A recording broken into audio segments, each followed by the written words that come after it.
Hello everyone and welcome back to Habib's English Academy.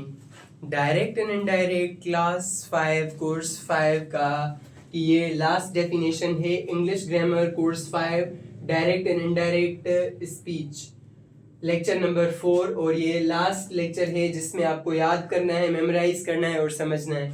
इसके बाद हमारे इम्पॉर्टेंट रूल्स आने वाले हैं और फिर सेंटेंसेस हम स्टार्ट करेंगे. इसमें सेंटेंसेस तो आपको इसमें भी बनाने हैं पर ये ज़्यादातर समझने की चीज़ है कि ये होता क्या है डायरेक्ट और इनडायरेक्ट स्पीच और रिपोर्टेड स्पीच क्या होता है, रिपोर्टिंग स्पीच क्या होता है.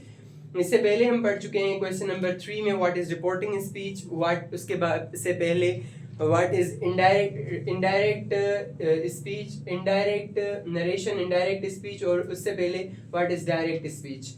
अभी हम पढ़ रहे हैं what is reported speech.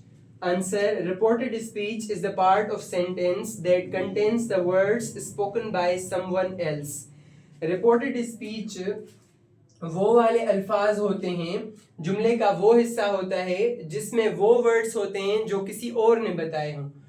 It can be written in direct speech, ये डायरेक्ट स्पीच में भी हो सकती है. रिपोर्टेड स्पीच डायरेक्ट स्पीच में भी हो सकती है, इनसाइड कोटेशन मार्क्स के अंदर डायरेक्ट स्पीच में, और in indirect speech without quotation marks. जो रिपोर्टेड स्पीच है वो इनडायरेक्ट स्पीच में कोटेशन मार्क्स के बगैर भी हो सकती है. सवाल नंबर 4, रिपोर्टेड स्पीच क्या है? जवाब: रिपोर्टेड स्पीच जुमले का वो हिस्सा होता है जिसमें किसी दूसरे शख्स के कहे गए अल्फाज बयान किए जाएं.